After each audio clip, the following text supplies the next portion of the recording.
Assalamualaikum warahmatullahi wabarakatuh. Baik, pada hari ini kita akan melanjutkan materi kita masuk ke bab 5 tentang hukum dasar dan persamaan kimia. Silakan dibuka buku paketnya dan nanti mohon tolong dicatat ya, karena ada beberapa contoh yang tidak ada di bukunya.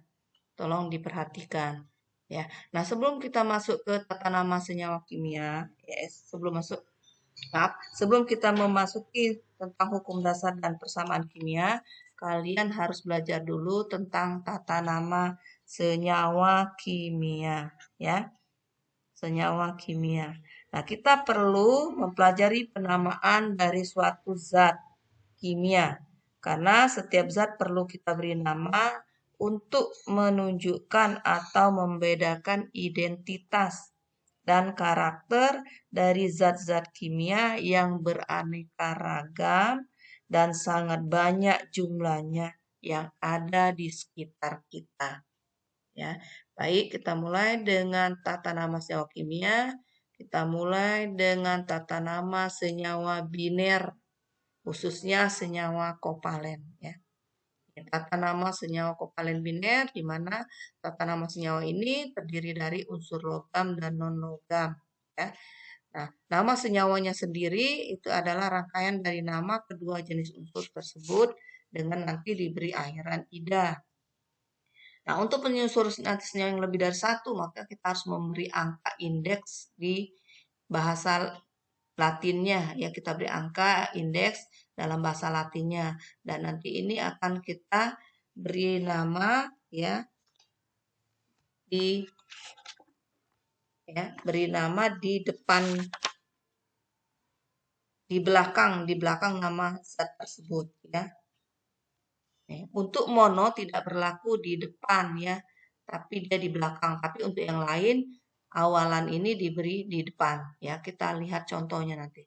Jadi untuk satu itu bahasa Latinnya mono, untuk dua di, dan untuk tiga tri, untuk empat tetra, untuk lima penta, untuk enam heksa, tujuh hepta, delapan okta, sembilan nona, 10 deka. Tapi yang paling lazim kita gunakan biasanya sampai 7 hepta, paling 8 ya. Untuk 9 dan 10 jarang sekali kita gunakan. Tapi kalian perlu tahu dan perlu pahami dan perlu dihafalkan karena ini sangat penting ya. Dalam pemberian nama ini, angka ini berperan sangat penting ya. Jadi tolong diingat ya bahwa angka indeks ini sangat diperlukan. Nah, untuk mono tidak perlu dituliskan di depan, biasanya di belakang ya. Nih, perhatikan, dicatat ya. Kita nanti lihat dengan contoh-contohnya ya. Nih. Jadi mono 1, Ibu ulangi 2 tri, di 3 tri,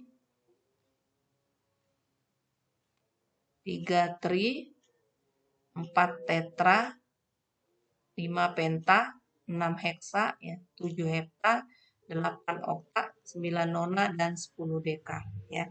Bisa kalian lihat nanti di buku paketnya ada itu di halaman 110 ya. Nah, Ibu lanjutkan saja ke contohnya biar lebih jelas. Perhatikan.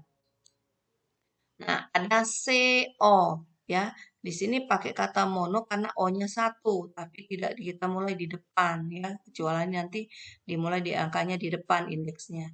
Ya, karena O-nya 1, jadi C itu adalah karbon karena O-nya 1 pakai kata mono. Jadi CO diberi nama karbon monooksida. Kenapa mono? Karena O-nya 1, karbon monooksida. Nah, untuk CO2, kalau kalian perhatikan O-nya ada 2 ya. Ini Ibu kasih contoh CO2 ini supaya memperjelas. Nah, angka 2 ya, nanti kita sebutkan di tengah ya. Di tengah ada juga yang di depan nanti. Karena kenapa? Untuk membedakan antara nomor 1 dan nomor 2. Jadi kata karbon kita tertuliskan atau kita sebutkan terlebih dahulu, yaitu karbon. 2-nya disebut di. Kemudian O-nya adalah oksigen, tadi diberi akhiran ida. Jadi namanya karbon dioksida. Ya, semuanya berakhiran ida. Ya. Jadi C itu adalah karbon, karena dia mempunyai 2 atom O, maka diberi awalan di, kemudian O oksigen itu diberi akhiran ida menjadi oksida. Jadi CO2 namanya adalah karbon dioksida. Nah, untuk nomor 3, kalian perhatikan lagi, ya, rumus senyawanya berbeda, yaitu N2O3. Nah, untuk rumus senyawa yang seperti ini, angka indeksnya kita tuliskan terlebih dahulu, ya, agak beda dengan nomor 2 dan nomor 1. Jadi, N2O3, N-nya ada 2, O-nya ada 3.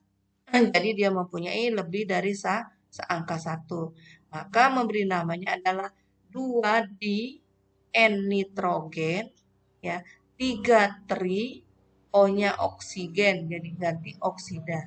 Jadi namanya menjadi dinitrogen trioksida, ya. Di karena 2 nitrogennya, tri karena ada 3 oksigennya diberi nama ida. Jadi namanya dinitrogen trioksida, ya. Kalian belajar, kalian buka bukunya juga, ya, yang ada di buku, ya. Nanti bisa kalian catat, yang tidak ada kalian tambahkan di catatan kalian. Ibu lanjutkan contoh yang keempat, P2O5 sama dengan nomor 3, ya. Jadi untuk nomor 5, nomor sama dengan nomor 4, sama dengan nomor 3. Jadi kata indeksnya kita sebutkan di awal. Kita sebutkan di awal, ya, kata indeksnya. P2O5, 2 di, P itu fosfor, ya. 5 penta, O-nya oksigen jadi oksida. Sehingga namanya menjadi difosfor pentaoksida, ya. Jadi ada 2 fosfor, ada 5 oksigennya. Sehingga namanya menjadi difosfor pentaoksida. Ya, dilanjutkan lagi dengan N2O7. Tadi N2O3, sekarang N2O7, ya. Jadi 7 pakai kata hepta. Dinitrogen hepta oksida. Ya, karena dia oksigen oksida. Dinitrogen hepta oksida. Ya, perhatikan N2O7. Kemudian ada SCl2. Nah, kalian perhatikan ini sama dengan nomor 2, ya. Jadi Cl-nya lebih dari 1. Maka kata D-nya disebutkan.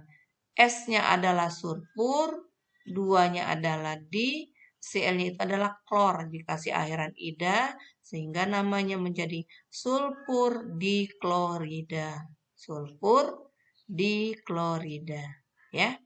Nah, nomor 7 sama dengan nomor 6, CS2, ya. C itu karbon, S itu adalah sulfur. Sulfur dikasih nama ida menjadi sulfida. Sehingga kalau kita beri nama, ya, karbon kita tuliskan terlebih dahulu, kemudian kata indeksnya 2D, kemudian kata sulfida.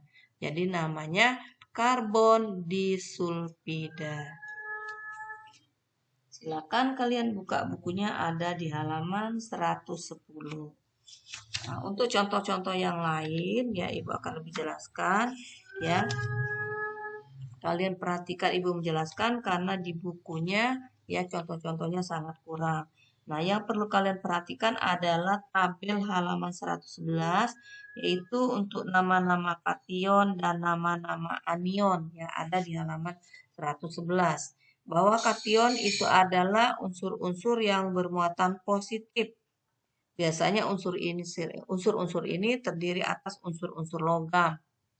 Nah, nanti unsur logamnya ada unsur logam golongan utama dan ada unsur golongan transisi, golongan B.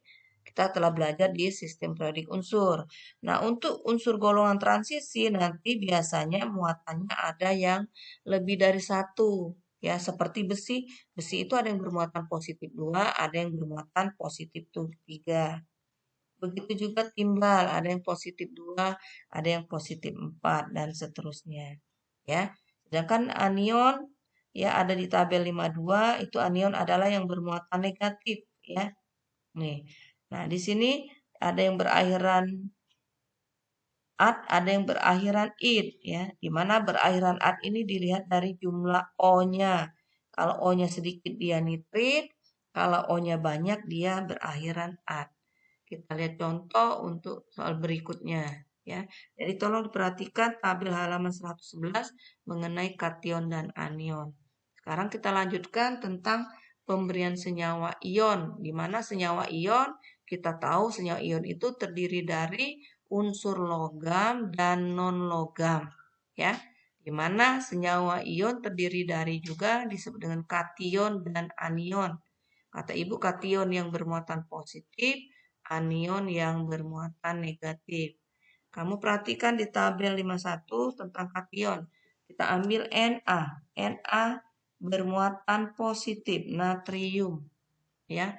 Nah, dia akan berikatan dengan SO4. Nah, SO4 ini disebut dengan ion poliatom ya. Karena dia bergabung lebih dari satu atom, jadi disebut ion poliatom. Itu ada di tabel 52. Ya, SO4 anionnya disebut dengan sulfat ya. Jadi Na bermuatan positif disebut kationnya, SO4 anionnya bermuatan 2 negatif. Nah, kalau kalian perhatikan muatannya ada yang 1, ada yang 2. Yang bermuatan 2 adalah SO4 2-min. Maka namanya adalah Na2SO4. Jadi dua muatan SO4 ini diberikan ke Na supaya sama muatannya.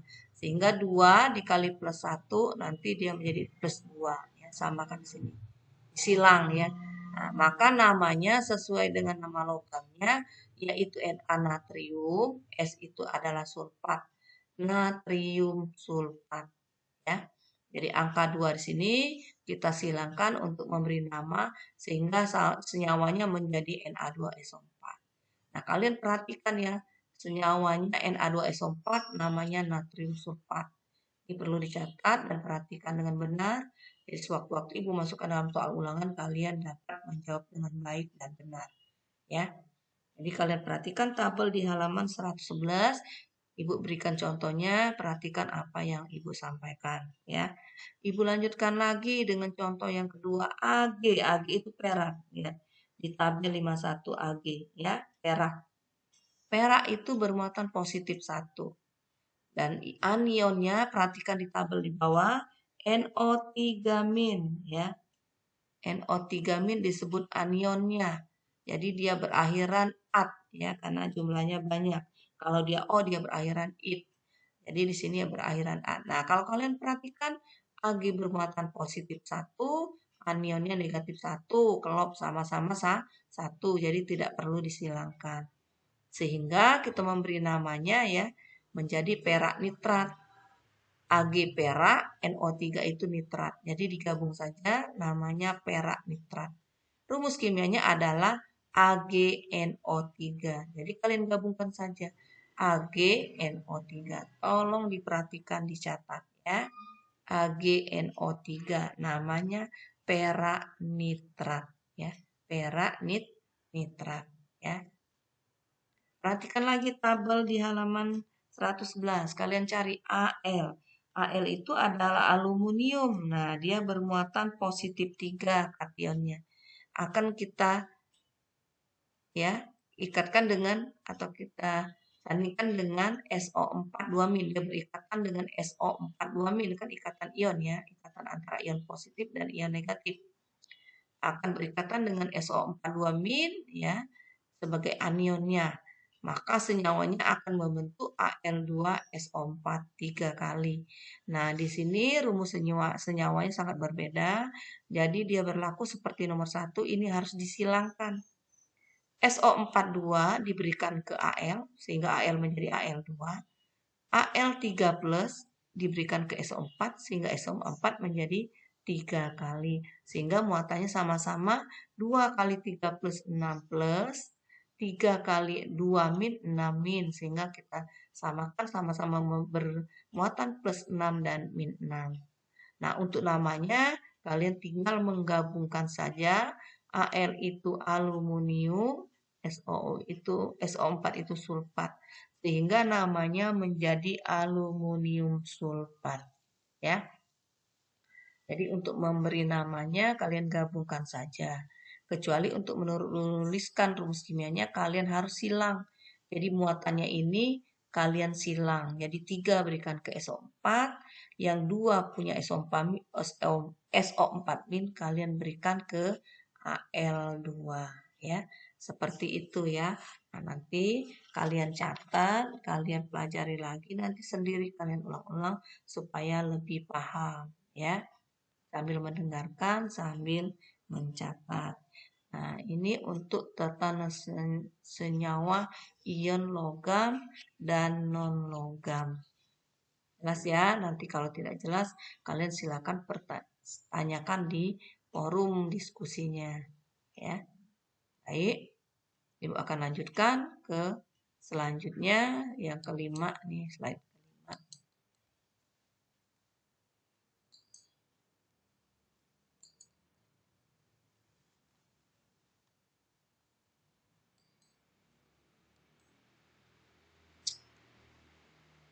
Sebentar ya.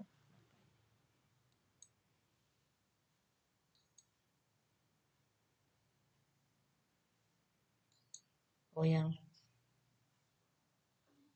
ini kita lanjutkan dulu ke yang 2B ya, tadi salah. Nah, tadi 2A unsur senyawa ion logam dan non-logam. Sekarang kita lanjutkan lagi dengan senyawa logam non-logam tapi dia diberi akhiran ida ya. Nah, di sini biasanya dia mengikat non-logam ya yang berakhiran ida. Kita lihat contohnya K+. Kamu perhatikan lagi ya, K+ itu bermuatan positif 1. Ada di bukunya di tabel ya. Kemudian dia mengikat anion Br. Nah, Br itu kan negatif 1. Sini tidak masalah ya, ada yang bermuatan positif 1, kemudian sama-sama bermuatan negatif 1 anionnya. Kalau kita lihat sama-sama ya, plus 1 min 1 jadi klop. Senyawanya tinggal kalian gabungkan saja KBr. Namanya dengan mudah kalian menuliskan namanya. K itu kalium, Br itu brom, tapi kalian tambah akhiran ida. Jadi namanya kalium bromida. Ya, kalium bromida. Ya, kalium bromida. Jadi K bermuatan positif 1, Br negatif 1. Langsung saja tulis namanya ya, kalium bromida dengan rumus kimianya KBr. Tolong diperhatikan cara penulisan namanya ya, KBr. Lanjut lagi, Na positif 1 dengan Cl negatif 1 anionnya. Sama-sama positif 1, sama-sama negatif 1. Jadi muatannya sama-sama 1. Kalau kita gabungkan ya, rumus kimianya adalah NaCl. Ya, jadi muatannya nggak perlu dituliskan. Namanya sama seperti tadi. Nama logamnya natrium, Cl klorin, tapi kalian tambah ida. Jadi klorida. Sehingga namanya natrium klorida. Kenal dengan garam dapur ya, bahasa sehari-harinya. Jadi NaCl namanya adalah natrium klorida. Sekarang Ibu ambil contoh yang berbeda muatan. Misalnya Mg2+ dan F-. Jadi ada yang bermuatan positif 2, ada yang bermuatan negatif 2. Tidak sama ya. Nah, yang banyak memberikan yang sedikit atau disilang. Jadi 2 punya Mg diberikan ke F. Sehingga rumus kimianya menjadi MgF2. Ya, MgF2. 2 ini jadi punya Mg ya, diberikan ke F. Nah, namanya gampang sama seperti tadi. Mg itu adalah magnesium, sedangkan F adalah fluor. Jadi diberi akhiran ida sehingga namanya magnesium fluorida ya. Boleh Ibu tambahkan satu lagi contohnya misalnya CaCl ya. Ca itu kalsium. Ca itu bermuatan 2 positif. Cl bermuatan negatif 1. Jadi yang banyak memberikan ke yang sedikit. Sehingga rumus kimianya menjadi CaCl2. Namanya menjadi Ca kalsium, Cl klorida. Jadi namanya kalsium klorida. Ya. Untuk latihannya kalian boleh ya menggabung-gabungkan sendiri. Nanti kan kalian cocokkan, kalian beri nama ya. Nah, dari sana kalian bisa latihan, bisa belajar ya. Insya Allah bisa. Ya, berasa contohnya sudah cukup. Ada 4 contoh yang Ibu kasih. Jadi kalau ada yang bermuatan banyak, memberikan ke yang bermuatan sedikit supaya sama, supaya seimbang. Ya. Nah, sekarang Ibu lanjutkan lagi ke berikutnya. Ya, slide ke-6 yaitu 2C untuk unsur logam yang muatannya lebih dari 1 bisa diberi akhiran ida atau bisa juga diberi akhiran at ya. Nah, biasanya kata Ibu ya, yang lebih muatan ini adalah logam-logam yang berada di posisi di tengah. Kalau kita belajar di sistem periodik unsur kemarin, dia berada pada golongan B yaitu golongan transisi. Contohnya titanium, kromium, mangan, ya, besi, kobalt, nikel itu semuanya berbeda, muatannya lebih dari 1. Besi ada yang bermuatan 2, ada yang bermuatan 3, kobalt ada yang bermuatan 2, bermuatan 3, Cu ada yang bermuatan 1, ada yang bermuatan 2, ya, seperti itu. Zn ada yang bermuatan 1, ada yang bermuatan 2. Jadi nanti untuk yang muatannya lebih dari 1, biasanya kita memberikan ya nama dengan menggunakan ya angka Romawi yang ditulis di dalam kurung ya, atau juga boleh melihat dengan jumlah yang banyak sedikitnya kita beri nama peri dan pero ada juga ya. Nah, untuk lebih jelasnya Ibu beri kasih contoh saja. Misalnya pada FeCl2 ada FeCl3. Jadi ada yang jumlahnya 2, ada yang 3. Nah, jumlah Cl2 dan 3 ini disesuaikan dengan muatannya. Jadi kalau dia Cl2 berarti Fe ini bermuatan positif 2. Kalau dia 3 berarti Fe ini bermuatan 3.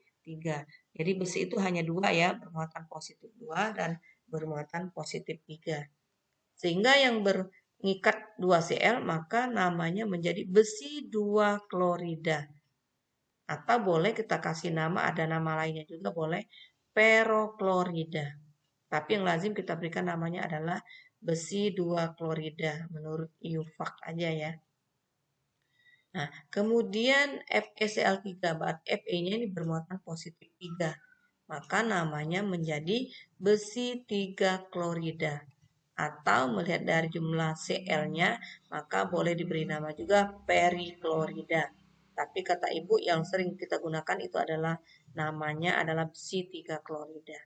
Perlu kalian ketahui saja. Ya, jadi namanya adalah besi 3 klorida.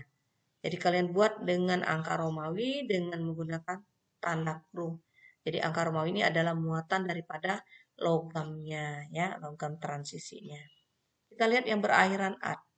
FeNO3-. Nah, kalian buka lagi.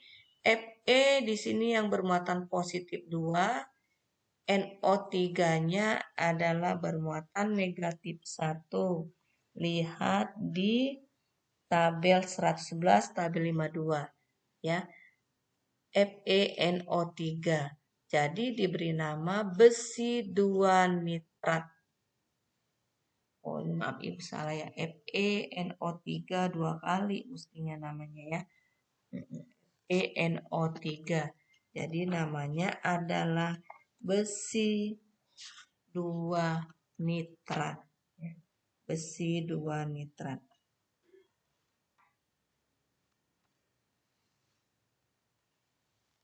Namanya adalah besi 2 nitrat. Kemudian ada PbSO4, maaf, PbSO4. Pb itu adalah timbal, ya. Timbal itu ada yang bermuatan positif 2, ada yang bermuatan positif 2. Nah, di sini dia Pb, dia bermuatan positif 2, dia namanya PbSO4. Nah, jadi namanya adalah Pb itu timbal, ya muatannya 2, SO4 sulfat.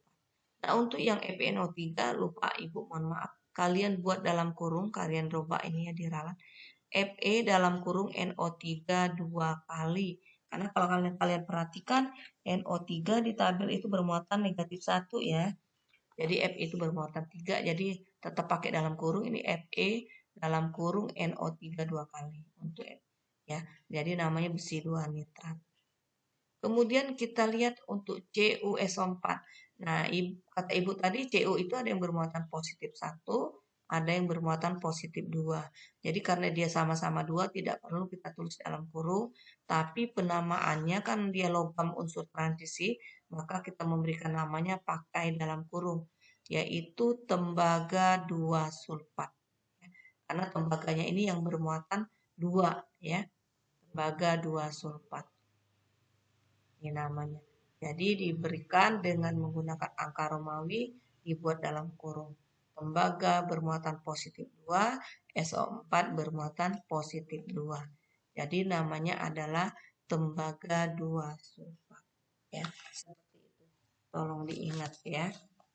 Kalau kalian tidak sempat mencatat, kalian foto dulu ya. Kalian foto nanti biar ini lagi ya.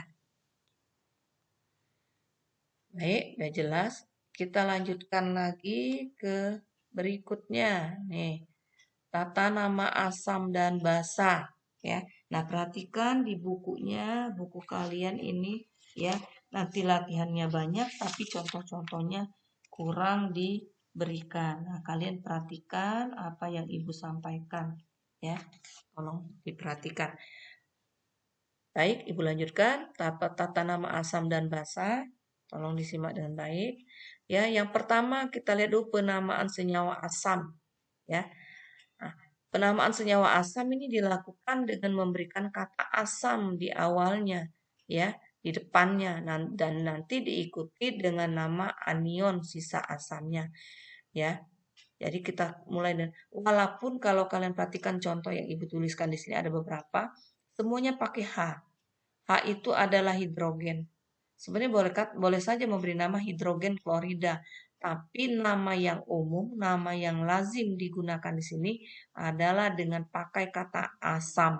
Jadi tidak menggunakan kata hidrogen, ya. Untuk lebih jelasnya perhatikan di sini HCl. Nah, semua diberi akhiran ida, ya. Yang tidak ada o-nya, nanti yang ada o kita beri akhiran at atau it, ya. Tergantung dari jumlah O yang diikatnya.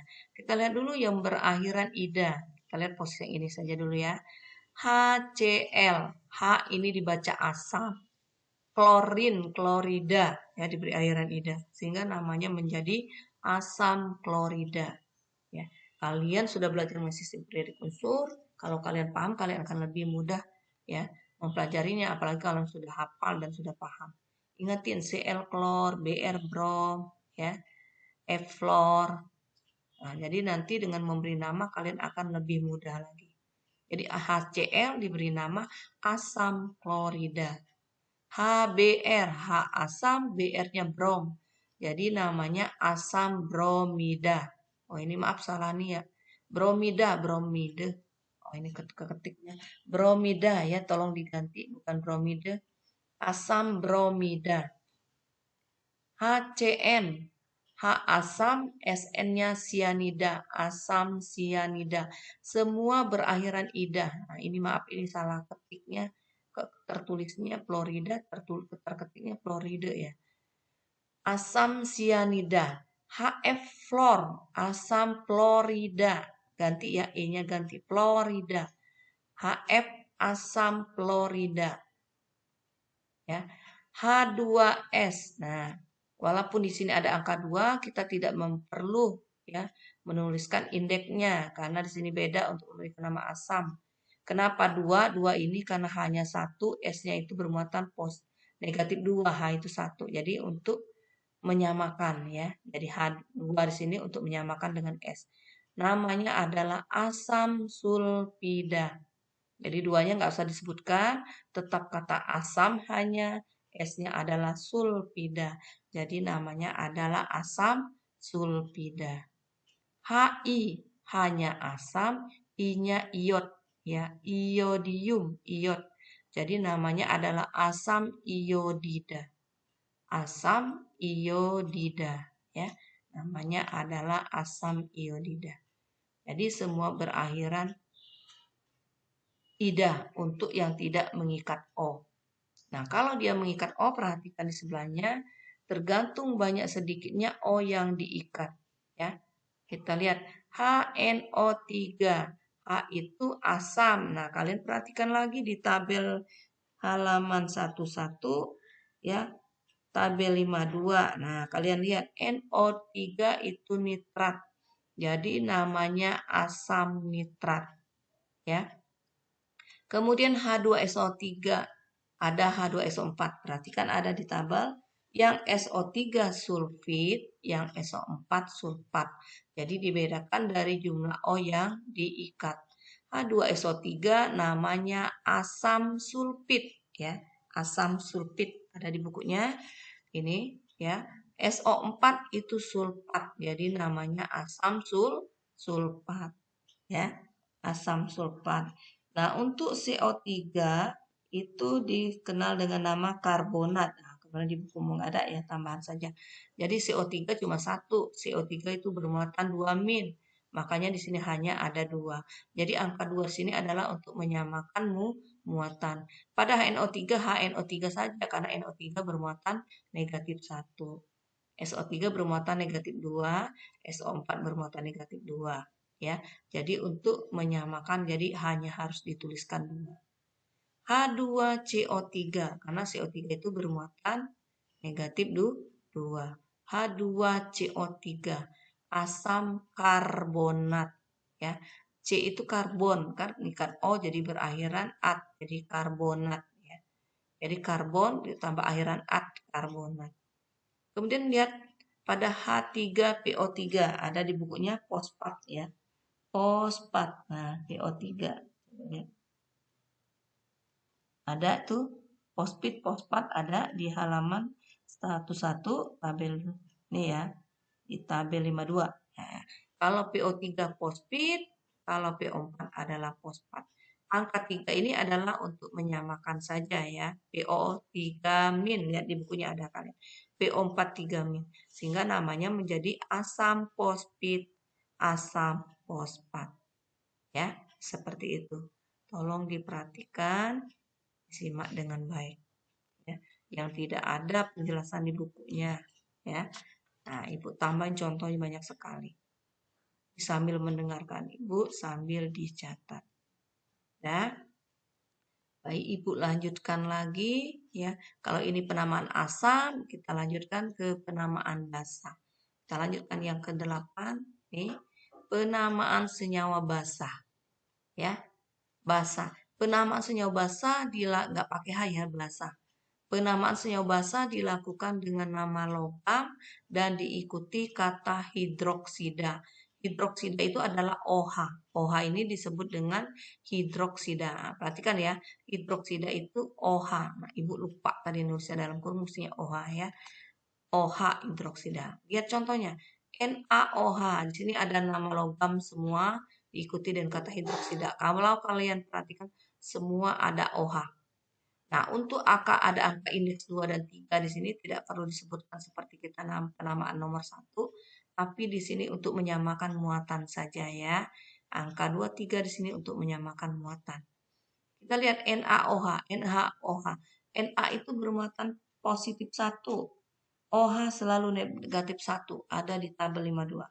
Lihat di anion ya. Jadi namanya natrium hidroksida. Jadi rumus kimianya NaOH, tidak pakai angka ya. Natrium hidroksida. Lanjutkan, CaOH 2 kali, pakai angka 2 karena Ca bermuatan positif 2. Sehingga 2-nya diberikan ke OH. Ca adalah kalsium, OH adalah hidroksida. Sehingga namanya adalah kalsium hidroksida. Ya, kalsium hidroksida. Ini gampang penamaannya kalau kalian sudah hafal, kalian tinggal menamakan nama logamnya dengan kata hidroksida saja. Ya. Aluminium hidroksida, AlOH 3 kali. Perhatikan di tabel, Al itu bermuatan positif 3. Yang tabel 51 ya. Sehingga OH-nya harus dikalikan 3. Aluminium hidroksida, AlOH 3 kali. Ya. Nah, khusus untuk besi, kata Ibu tadi, besi ada yang bermuatan 2, ada yang bermuatan 3. Penamaannya sama seperti tadi, kita menggunakan angka 2 Romawi, ya. Jadi kalau besi bermuatan 2, kita tuliskan 2. Kalau besi angka 3, kita mau tuliskan angka 3. Seperti FeOH 2 kali maka namanya adalah besi 2 hidroksida. Jadi tulis dengan angka Romawi di dalam kurung. Besi 3 hidroksida. Ya. Kemudian MgOH 2 kali. Ya. Magnesium hidroksida. Ya, Mg bermuatan positif 2. Ca dia bukan golongan transisi jadi tidak pakai dalam kurung. Kecuali Cu. Kalau CuOH 2 kali dia pakai kata tembaga 2 hidroksida ya. Karena Cu adalah logam golongan transisi. Boleh kalian tambahkan sini boleh CuOH 2 kali namanya menjadi tembaga dalam kurung 2 hidroksida ya. Seperti itu. Ini untuk penamaan senyawa basa ya. Perhatikan ya. Jangan lupa dicatat, tidak boleh tidak mencatat ya. Lanjutkan lagi. Kita lanjutkan yang terakhir. Ini penamaan senyawa organik. Di bukumu ada di halaman 112 ya, tapi contohnya sangat sedikit sekali ya. Silakan kalian lihat dan simak apa yang Ibu sampaikan. Nih, senyawa organik adalah senyawa-senyawa karbon dengan sifat-sifat tertentu. Di mana senyawa organik di sini mempunyai nama khusus dan senyawa-senyawa organik ini sangat kita kenal dalam kehidupan sehari-hari kita karena sangat dekat, sering kita gunakan. Gua ambil contoh, metana CH4. Nah, metana ini adalah gas ya. Campuran gas LPG yang kita gunakan sebagai bahan bakar ya. Sebagai campuran saja, tidak bisa digunakan langsung karena metana ini sangat ringan, sangat mudah terbakar. Jadi dia harus dicampur dengan gas lain supaya dapat kita gunakan. Kita kenal dengan LPG ya. Liquid Petroleum Gas. Ini CH4 ya. Dia tergolong senyawa organik karena dia berasal dari makhluk hidup adanya di dalam bumi ya.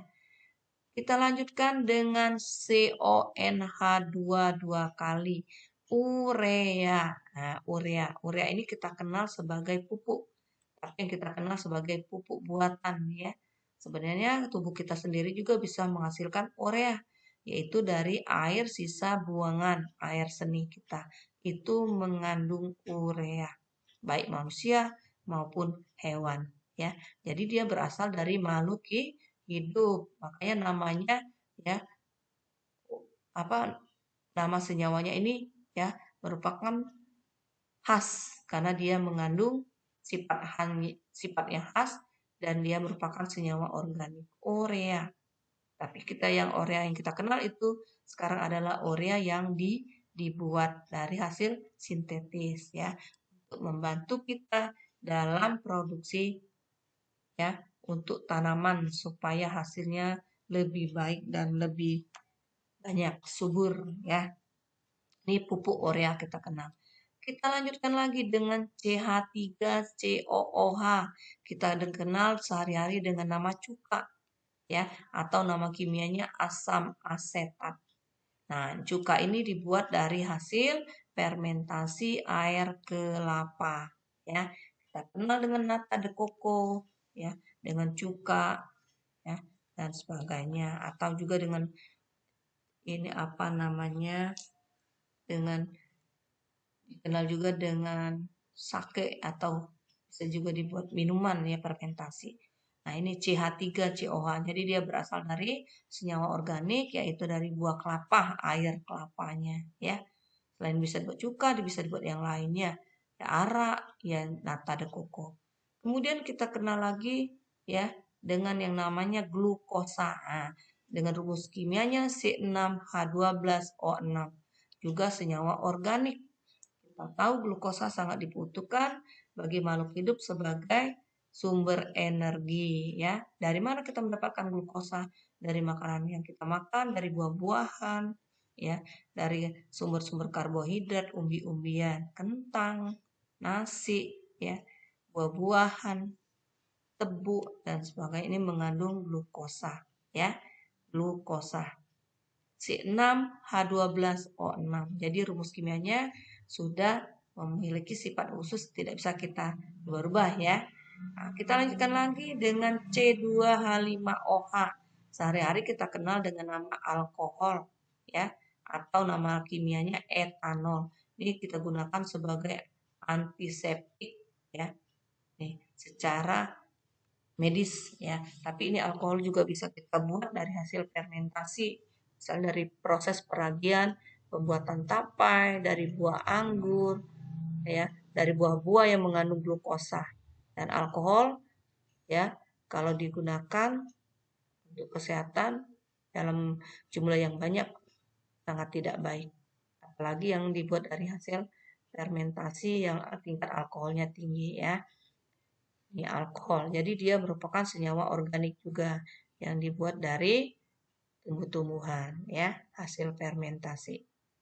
Kemudian kita lanjutkan lagi dengan C12H22O11.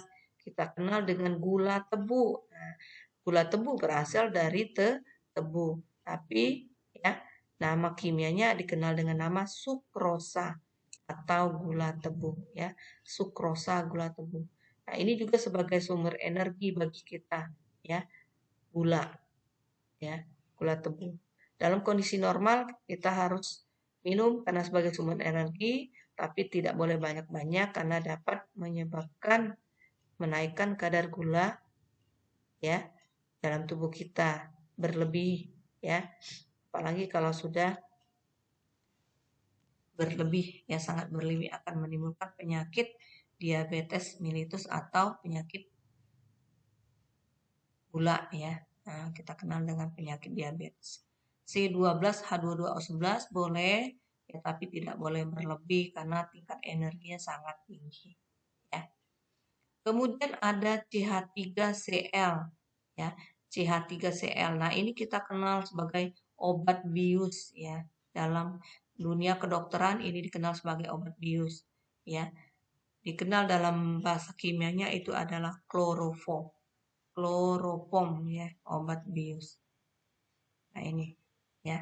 Ini adalah senyawa-senyawa yang termasuk ke dalam senyawa-senyawa organik, yaitu senyawa-senyawa yang berasal dari makhluk hidup ya. Kita sudah membahas tentang tata nama senyawa kimia. Mudah-mudahan kalian bisa paham, bisa mengikuti. Baru nih nanti kita akan lanjutkan ke materi kita yang mengenai hukum dasar kimia.